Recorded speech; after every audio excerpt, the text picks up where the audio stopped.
All right, folks, welcome in to Pickaxe and Roll, brought to you by our good friends over at Superbook Sports.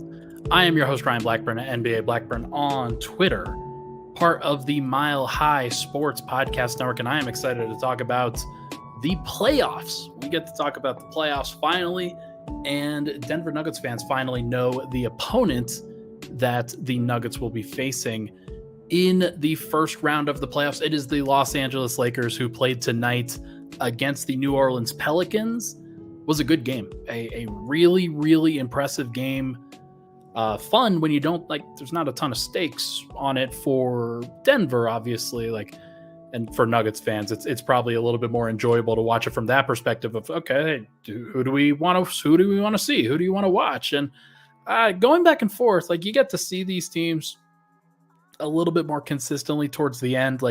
I know as a Nuggets covering person, I'll definitely laser focus on Denver a little bit throughout the year, but I definitely felt that just watching those two teams, either challenge would be difficult. Either of them, they would present different challenges for sure. There's no doubt about it in my mind that yes, the Nuggets have had success against both of those teams, but there are some physical challenges, there are some mental challenges, there are some emotional challenges with a series like Denver's about to play. And it just would not surprise me at all if the Nuggets were at least a little bit uncomfortable in either series. So we'll talk all about it. There's plenty of time to get to all of the stuff. Really appreciate everybody for stopping by. If you can, would be awesome if you could like and subscribe to the YouTube video if you're listening there. If you are listening on the audio side, make sure to rate, review, and subscribe to the Pickaxe and Roll feed. Try to upload 4 times a week. Might be doing a little bit more than 4 times as the playoffs roll around, and we will see what comes through. When do the Nuggets play? The Nuggets will play on Saturday. I did not have this pulled up. That is my bad. But the Denver Nuggets will play on Saturday night at 6:30. Should be very fun. Looking forward to seeing that matchup. And Saturday, 6:30, I believe it's going to be on ABC, the nightcap for the ABC slate. And that is going to be a very, very fun matchup and a very, very fun atmosphere for sure. I know that the Nuggets are going to be putting out not towels. They're going to be putting out shirts on that first game. And then in perspective, games 2, 5, and 7, they'll probably do towels because it's what they do. But if you want to get out there, try to get to game 1. That'll be a lot of fun. I really do think that this is going to be a crazy environment because you just know that the Lakers are going to bring it. You know that they're going to bring it mentally and emotionally. This is going to be one of those battles for sure. I'm looking forward to seeing what they do. I think that Denver now has a little bit of time to figure out how they're going to handle this, but going to be very fun, going to be very interesting. And if you're a Nuggets fan, this is the one you're I don't know if you're hoping for this, but we'll get into that in just a little bit. First and foremost, just talking about tonight, the Lakers won 110-106. This was a game that came down to the wire, and it felt like the Pelicans had some momentum, especially towards the end. It felt like they were going to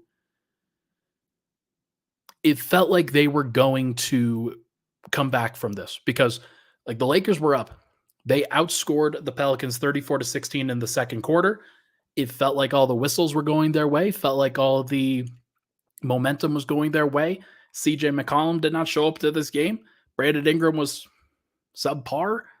But Zion Williamson actually put them on his back and did a really nice job of getting the Pelicans back into this one. 40 points. 40 points for Zion Williamson. 17 of 27. Couple missed free throws here or there. That definitely hurt them in this one where the Pelicans shoot 26, or the Lakers shoot 26 of 29 from the free throw line. And the Pelicans only get 11 points at the free throw line themselves, 11 of 15. Every single one of those counts. And that is something that if you're a Nuggets fan, you got to take with you into a future series, into a series against the Lakers, is that the Lakers are going to go downhill. They're going to get a good whistle. That's just how it goes. And if you're the Nuggets, you got to make sure that any points of the free throw line that you do get, you got to capitalize on. Denver has not been a good free throw shooting team today. And it really did feel like, and CT's here. What's up, CT? I'll be in that chat, by the way, tomorrow night. There'll be a Twitter Spaces or an X Spaces, whatever you want to call it, on tomorrow night, Wednesday night, for Nuggets fans talking about the first round. I'll be there. I'll be there to chat at least for a little bit. But yeah, it felt like the Pelicans were going to do it. They had it all tied up, and then Zion goes down after hitting a layup over the top of, I think it was LeBron, and gets hurt. Back to the locker room. It sucks. It really sucks, because he had been like, health has always bothered him, man. And that is going to continue to plague him, I feel, with the play style that he has. He's a ticking time bomb at this point, but it does feel like the Pelicans had one. They had an opportunity here, and it fell through the fingers. Denvengers soon. I think there will be a Denvengers. For those that don't know, Adam Morris, Matt Moore, Cameron and I, Swipe a Cam, and myself, we generally try to get together and do a series preview for each round. We did it last year. Seemed to work out pretty well. We will see if we can get it together soon. But plans are being made. The groundwork is being laid for stuff like this. Don't want to get your hopes up too much, but I think that we've got something. We'll let you know. But yeah, this one tonight, it felt like the Lakers were going to pull away. Pelicans worked it all the way back.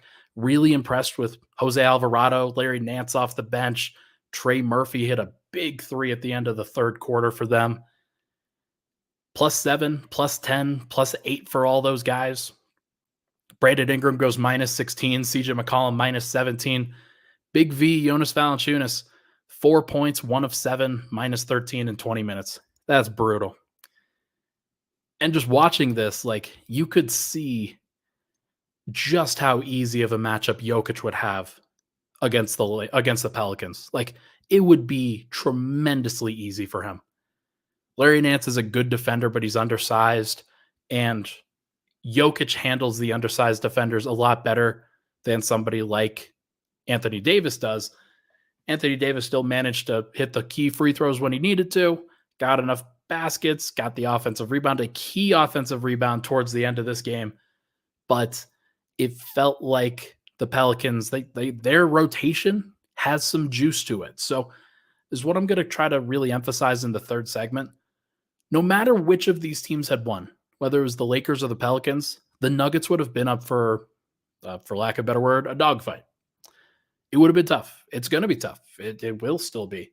Denver's going to have to be nose to the grindstone. There cannot be any messing around. And you can absolutely see a world where this Lakers team, the one that played tonight, could steal a couple games off of Denver, could make them sweat a little bit, could make it a little bit more disruptive for them. And as much as the Nuggets have owned the Lakers over the course of the past few matchups, that doesn't necessarily mean that they will own the version of the Lakers that will enter the playoffs. And that's what Lakers fans are continuing to tell themselves. There's no doubt about it. But it does feel to me like the Lakers are hitting a stride. You could see it with a lot of the guys out there. Not necessarily LeBron. He shot 6 of 20, although he hit a very key turnaround jumper. Was a very, very impressive bucket. 6 of 20 for LeBron, but he got to the free throw line 10 times, 9 rebounds, 9 assists, 3 steals, 2 blocks. A couple charges that he took in this game were huge. Took one on Zion. It looked like he hurt his wrist. We will see whether he gets a little bit of treatment on that. I wouldn't be surprised if he showed up on the injury report for that left wrist that he was holding at during today. But that's something to watch out for. I think the Nuggets have better personnel to guard the Lakers than the Pelicans do. Pelicans did a pretty nice job when they were going small. They were scrappy. Jose Alvarado did a really nice job. Guys like Trey Murphy and Herb Jones, just long arms, doing everything that they could. But CJ McCollum was cooked while he was out there, and he shot 4 of 15 and 1 of 9 from 3. Zion is obviously not the greatest defender, but he was better than Ingram, way better than McCollum, way better than Valanciunas. Very clear that so many of the bench guys for them, with Nance Alvarado and Murphy. Like those guys are, if they can get into the playoffs, if the Pelicans can get into the playoffs against the OKC Thunder, that mean that they defeat whoever the winner is of tonight between the Kings and the Warriors. If the Pelicans get in, I think that they can give OKC some trouble. I'm not going to sit here and say that they will. And guys like CJ McCollum and Jonas Valanciunas are going to be put in hell by Shai Gilgeous-Alexander and Chet Holmgren. Like, there's no doubt in my mind. Valanciunas is going to have to really fight his way on the glass and like rebound like a madman. But it gave me a lot of appreciation watching Valanciunas. Gave me a lot of appreciation for Jokic and his mobility and his ability to get up and down the floor. Because watching Valanciunas out there just like struggle to get up in transition, it was a like that dude's been through a lot. He's been through, like, he's a big dude, obviously. I can relate. But he's a big dude who it's going to, like, a game that's a track meet, like one that would be against OKC, that'll be tough. The good news for the Pelicans is they've got a great small ball option with Larry Nance, who can play a lot of minutes. And then Zion is one of those guys that I just don't know if OKC would have an answer for. So that's one to watch. That is certainly one to watch. I love the idea of Zion Williamson and Chet Holmgren meeting at the rim. I do not love the idea of Chet Holmgren trying to take a charge against Zion Williamson like LeBron did tonight. That might snap Chet in half, but fortunately he likes to jump. He likes to contest at the top. So we will see what ultimately happens with it. But I was impressed with the fight that the Pelicans had. They're a scrappy team. They're a team that if you let them hang around, then they will stick around. They did kind of shoot themselves in the foot multiple times with the turnovers in the first half, but they only finished with 12. And once they kind of got the lineups out there that they needed to, it felt like they were in a pretty good place. So we'll see what happens with it. But tell you what, let's take a break. When we come back, we're going to talk a little bit more about the Lakers. We're going to talk a little bit more about this upcoming matchup in the first round. Very curious to see how it goes. And I want to hear your thoughts in the comment section and in the live chat. What does Denver need to do to match up with Los Angeles this time around? Should be fun. We'll be right back. But first, everybody, this podcast, as you know, it's brought to you by our good friends over at Superbook Sports, the most trusted name in sports gambling with a direct line to Las Vegas. And now you can use their promo code MILEHIGH and score up to $250 with their first bet bonus. Win or lose, Superbook will match your first bet up to $250 with promo code MILEHIGh. Download the Superbook Sports app, enter the promo code, and you'll get $250 courtesy of Superbook Sports. Visit superbook.com for terms and conditions. Gambling problem, call 1-800-GAMBLER. We will be right back on Pickaxe and Roll.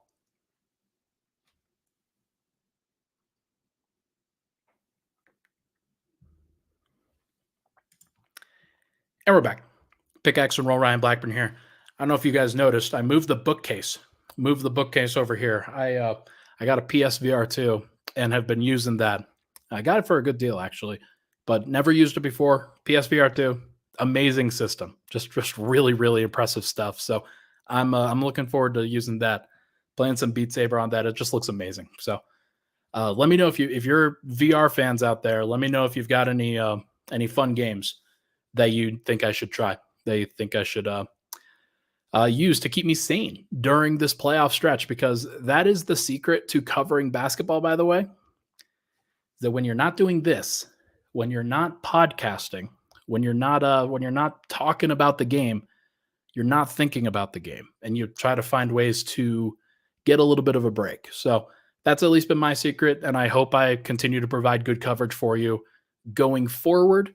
But yeah, well, let me know if you've got any PSVR 2 fans in the chat. All right, let's focus in on this game and on this series that's upcoming. The Denver Nuggets will play the Los Angeles Lakers in the first round of the playoffs. Going back and looking at some of the matchups, people can obviously pick those out.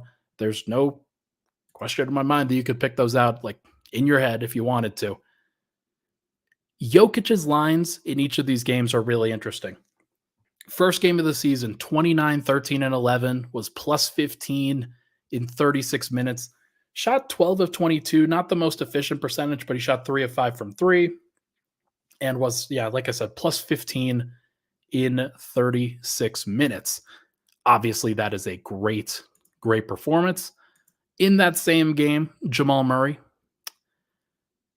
8 of 13 from the field, 21.6 assists. I remember that game, and I remember it being mostly about just kind of getting to know everybody. And Murray was certainly taking a little bit of like not taking as many shots, not taking as many possessions, soaking them up, but his playmaking was really good. And he got into D'Angelo Russell's head. He got into I think it was it Gabe Vincent? Did Gabe Vincent play in that game? He did. It was Gabe Vincent. There was some residual rivalry between those two from the NBA Finals, actually, where Gabe Vincent obviously played with the Miami Heat. So interesting to think about that. Gabe Vincent obviously has not played a lot for the Lakers so far this year, but he's going to be in their rotation. He's going to be somebody that they trust, and the Nuggets are familiar with his game, but it's a layer that they didn't have to deal with before. Next matchup, got to go all the way to February 8th. This is Kobe night. This was 2-8. This was Kobe night. This was a Michael Porter Jr. game. This was one where, Nikola Jokic, 24, 13, and 9, but he shot 9 of 20, 2 of 6 from 3, had 6 turnovers. Not necessarily his best performance. He did some good things and was a plus 10 in 36 minutes once again. But I think in my mind that what's really going to separate Denver in this series is what they can get from their shooting. Michael Porter had 27 points on 11 of 20. This was was this the one where Jokic had the blind pass, where he had the blind pass to the corner and like Austin Reeves gambling off of the corner, trying to steal it at the elbow. Jokic moves it like he's a Jedi and then hits Mike in the corner. I don't know. I don't remember if that was this one or the next one, but this was Kobe night. And this was one where I think the Lakers thought that they had an opportunity, but it came down to the clutch and it didn't ultimately go that well. So for the Lakers, they are obviously at a disadvantage with something like this. Anthony Davis, 32 points, 14 of 27 in this particular matchup. Jackson Hayes came off the bench and did pretty well. He's going to be in their rotation as well. Rui Hachimura started and played 37 minutes, but he only shot the ball 5 times. So that was kind of an interesting distribution for sure. LeBron was fine in this one. Jamal Murray, just kind of circling back to him, he was maybe the best player in this game in that second matchup. It was on Kobe night, so not really a surprise, but 29 points was a plus 17, while Jokic was only a plus 10, which means like the bench really had some good moments with Murray out there leading it. And I believe Aaron Gordon was a big piece of that as well. But 29 points, 11 assists, 2 steals for Murray, 12 of 25. There's not a lot of players on the Lakers that can realistically guard Jamal. Like in this game, they didn't play Gabe Vincent, the Lakers didn't. So in the starting lineup, Max Christie was out there. He started off guarding Jamal, but it ultimately became Austin Reeves, Skylar Mays, Taurean Prince. LeBron kind of spent some time on them, but there was no D'Angelo Russell in there, so not necessarily taking this one for gospel, but it is interesting to think about. Final matchup between these two teams was on March 2nd. This was LeBron's 40K night, and Denver ultimately played a very similar game to what they had, and not really a surprise that it ultimately had the similar results where Denver, they got down to it. They played a clutch game, and everybody in Denver's starting lineup was pretty good. Christian Brown actually started in this one. KCP did not play. Justin Holiday closed in the game, I believe. Christian Brown had 24 minutes. This was a time where Christian was still trying to figure out what he was supposed to do within Denver's rotation, how he was supposed to adapt to certain lineups. But it's a good sign that he was plus 9 in this game in 24 minutes, Christian Brown was. Nikola Jokic, 35, 10, and 7, plus 16, 16 of 25 in nearly 39 minutes. Jamal nearly plays 39 as well, has 24 points and 11 assists. Was only a plus 6, but still pretty solid. And then Michael Porter, this was another key. 25 points, 10 rebounds, 4 assists, 1 steal, 1 block, 10 of 10 from the field, 5 of 5 from 3. This was the perfect Michael Porter Jr. game. This was one where Denver needed all of the shooting that they could get, and they got it. Like, I'm going to keep coming back to the spacing, to the shooting. Denver as a team shot 11 of 26 from 3, 42%.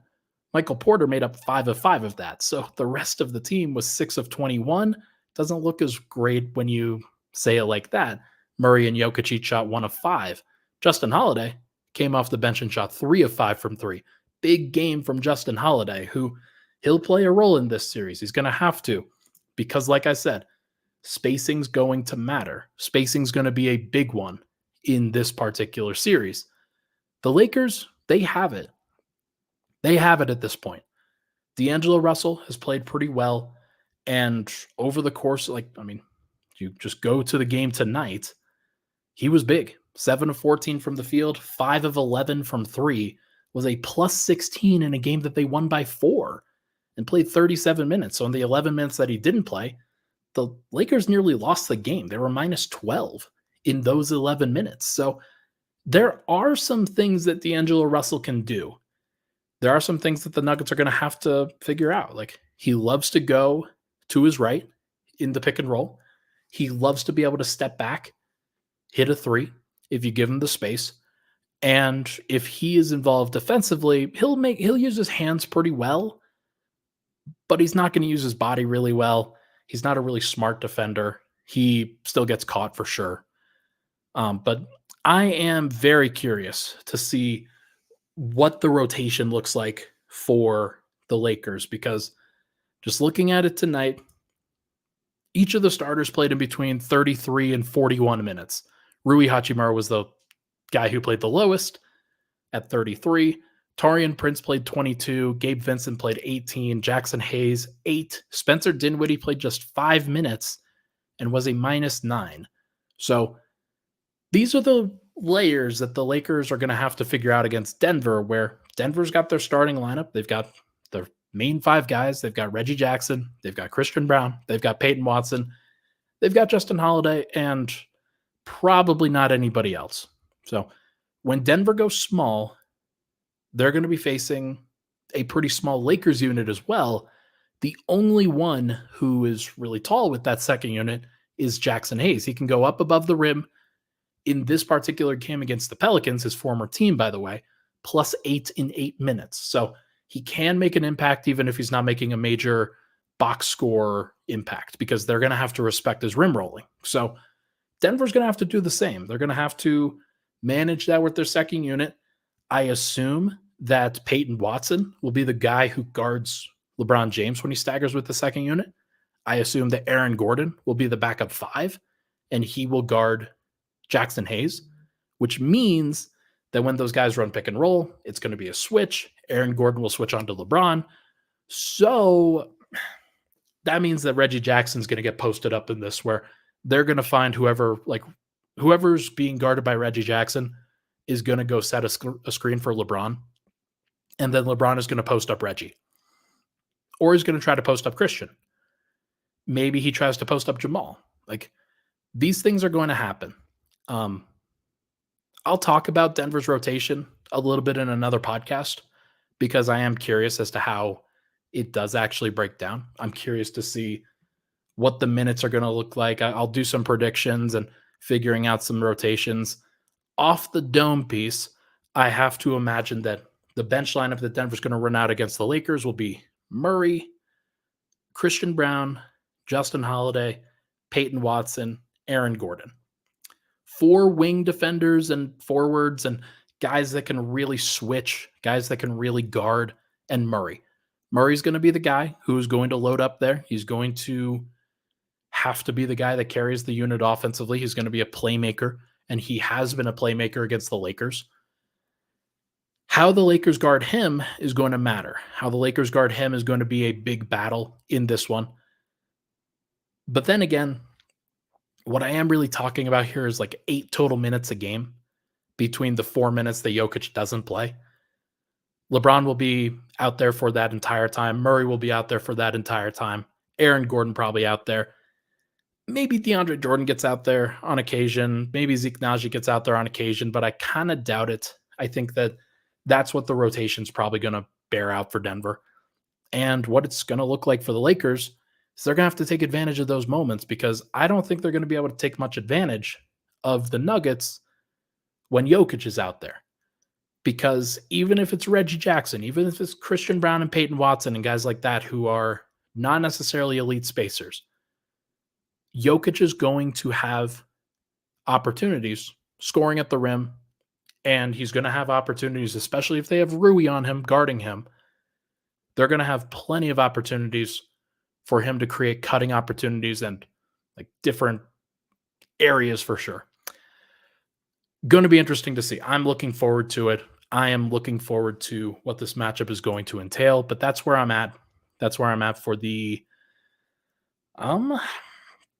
initial stages of what this matchup is going to look like. So when we come back, get into the third segment, we'll talk about everything that comes to the Western Conference playoff picture, because we know what 9 of the 8 teams are going to be. We'll figure out what the other one is. Actually, no, it's still 10 are still involved because the other game has not finished up. So we will see what ultimately happens with that. Well, it looks like the Kings are up on the Warriors. Interesting. Somebody keep me appraised of that. Who's playing well? Is Steph Curry shooting poorly? That's probably what the case is. But it will be very interesting to see what happens with it. We will be right back to talk about the Western Conference playoff picture. But first, Scott DeHuff. Hey, what's up? It's DeHuff. I love to have fun. So tune into my podcast, DeHuff Uncensored. I give unfiltered takes on Denver sports, crazy news from around the world. Plus, you never know which one of my characters is going to swing by. Well, I hope one of them's your mother. Oh, Connery, Mama is always here for you. What in the blue heck is going on here? So subscribe and get ready to laugh to DeHuff Uncensored anywhere you find podcasts. Follow me on social media at DeHuff Podcast. All right, final segment. Thank you so much for tuning into the show. Really appreciate all the love and support on the podcast, folks. Make sure to like and subscribe to the YouTube video. That would be tremendous, as we just broke 7,000 subscribers on the Mile High Sports channel. Really appreciate everybody for being a part of that.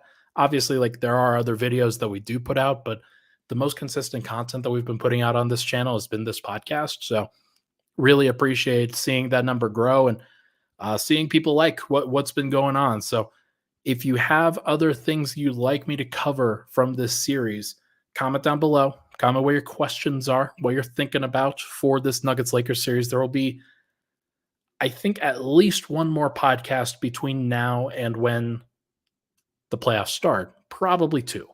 So we will get into that for sure. Going to be a lot of fun. Let's now transition over to another conversation. West is tough. The West is just an absolute tire fire this year. And in a bad, like in a really good way, like for not for the Nuggets, but for the league and for what they've been able to do. Think about it this way. This was the first time in NBA history that in either conference, there have been 10 teams that are 10 games above 500. There's going to be a team, either the Pelicans, the Kings, or the Warriors. Actually, 2 of the 3 will be eliminated. 2 of those 3 have 46 wins. The other has 49. Like, these are really good teams, and at least maybe not to the degree that some of the other teams are, but it is so difficult to be really good in the West. It just is. Like, with the Celtics, with the Knicks tumbled all over themselves to like figure out exactly how they're going to build. Then they built Villanova's roster, and that ultimately became really good. Jalen Brunson is now like getting MVP votes. Jalen Brunson's really good, but the Knicks won 50 games. Like, they would be tied for the 5th seed in the West right now. The Bucks backed their way into the playoffs. They have injuries out the wazoo, and should have one of the most dynamic duos in the NBA in Damian Lillard and Giannis Antetokounmpo, but they just don't. Cleveland, like Brian Windhorst, is actively looking at Donovan Mitchell and being like, man, if the Knicks don't, if the not the Knicks, if the Cavs don't do anything of note, their team's going to look a lot different in the upcoming seasons. That's the worst kept secret in the NBA, obviously. I'm not sure where Donovan Mitchell's ultimately going to go, but if they lose to the Orlando Magic, who are the 5th seed in the first round of the playoffs this year, that Cleveland Cavaliers team is going to be blown up to smithereens. I think the Pelicans are a better team than the Cavs. I just watched them. Pelicans know what they're doing. The Cavs, like, they're going to run pick and roll. That's great.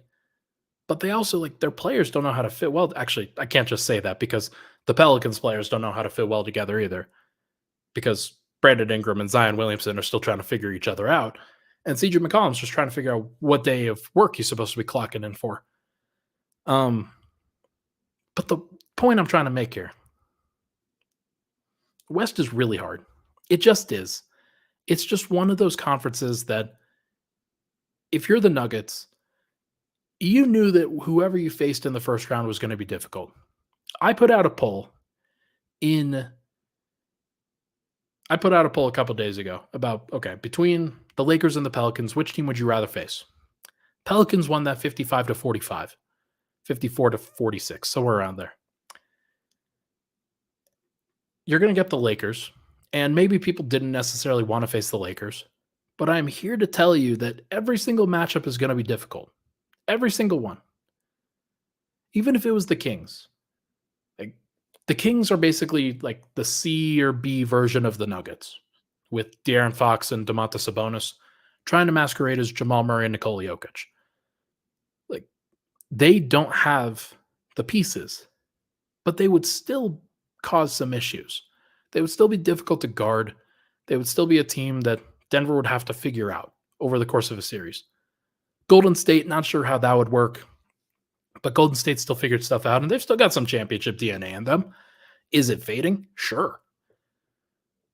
But any matchup that Denver could have had, the Clippers, the Mavericks, the Suns, the Lakers, the Pelicans, the Kings, the Warriors, any of those ones that were outside of the top 3, they're always going to be tough.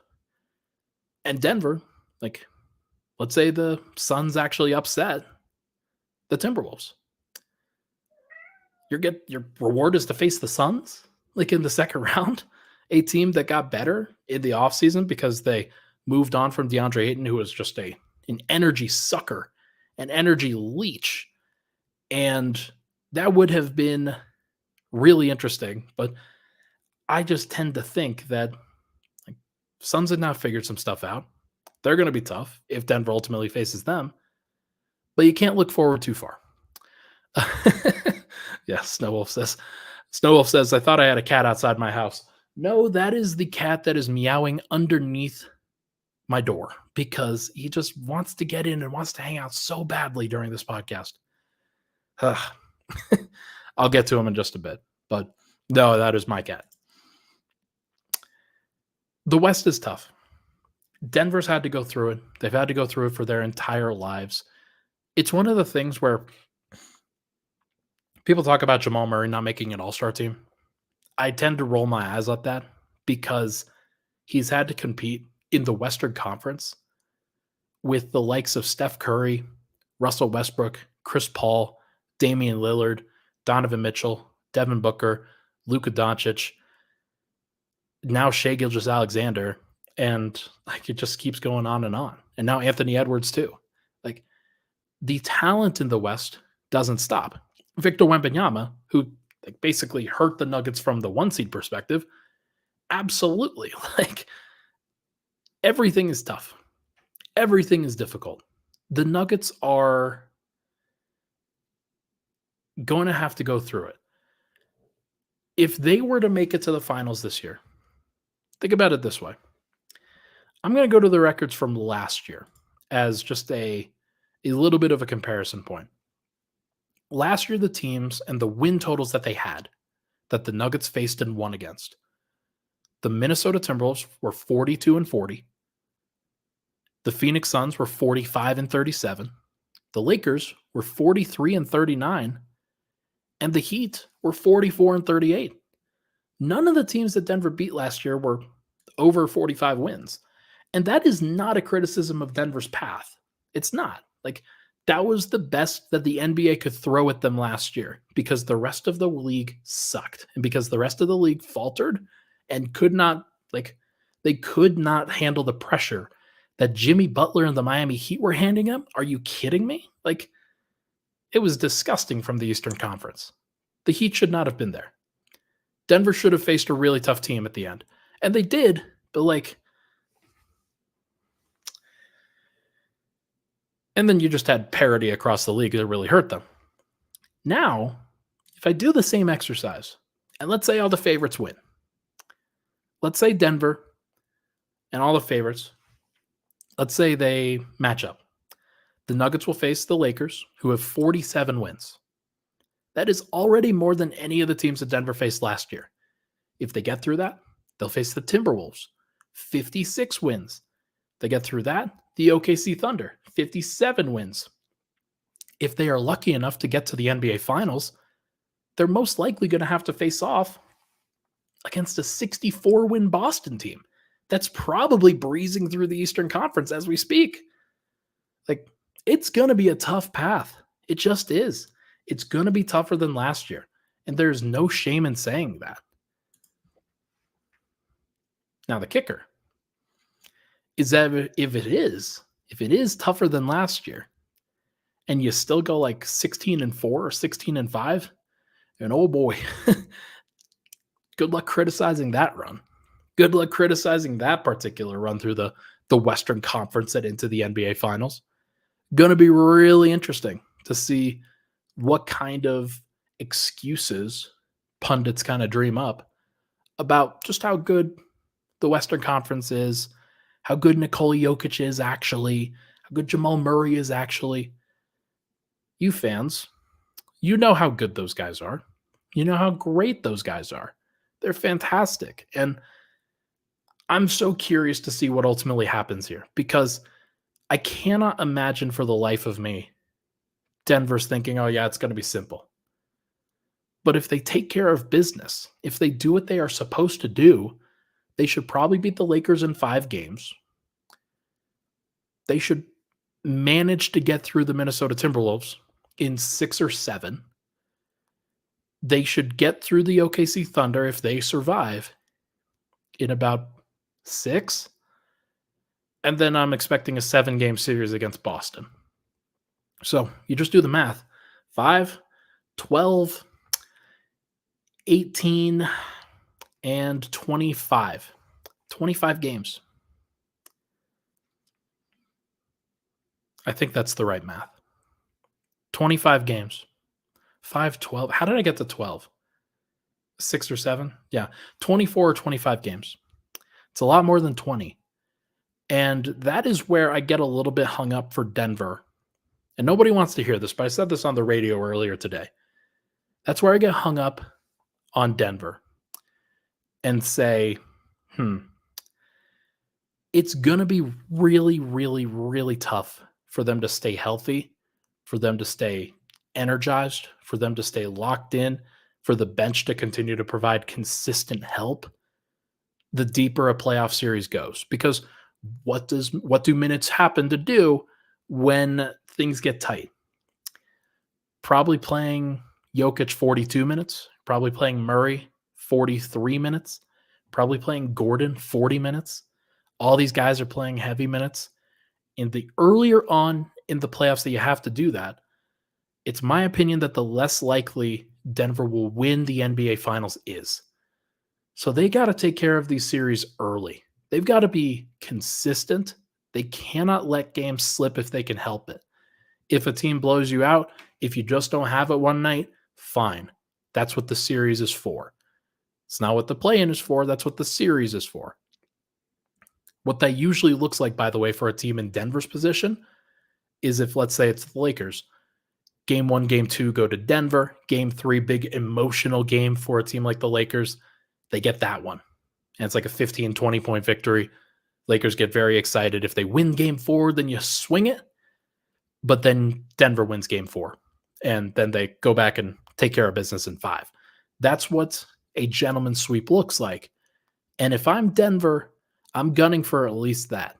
You got to find a way to keep these series short. If you do, you'll get more rest. You'll get more opportunities to see what's happening around the NBA and for other teams to get surprised. Maybe it's the Celtics. Maybe it's the Wolves. Maybe it's the Thunder. Who knows? But if those teams get upset, it makes Denver's path easier. And that would be great because in the end, it's not on Denver to make other teams face them. It's not on Denver. If Denver takes care of their own business, they can only play who is in front of them. And that is where a lot of people get this wrong.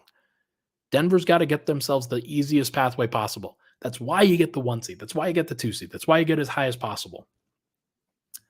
So you can avoid teams like the Suns, which would have been bad. That would have been a really tough series. Lakers will be tough too, but for different reasons.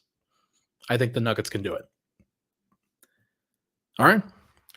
Folks, I think that is going to do it for this episode of Pickaxe and Roll. Let me know what your series predictions are in the comments below. I'm curious to see, do you think Denver will sweep? Do you think they'll win it in 5, 6, 7? Do you think they get upset? I'm curious. I'm curious to see how it goes, but should be a lot of fun. I'm looking forward to the matchup once again. Would have been fun to see the Pelicans. Would have been fun to see that matchup, but I do think that this was fated. Jokic versus the King. LeBron James, Anthony Davis versus Nikola Jokic, Jamal Murray. Should be a lot of fun. Everybody, thank you so much for tuning into the show. Please hit that like button and the subscribe button on the way out. Really appreciate all the love and support on the podcast. I'll talk to you guys very soon.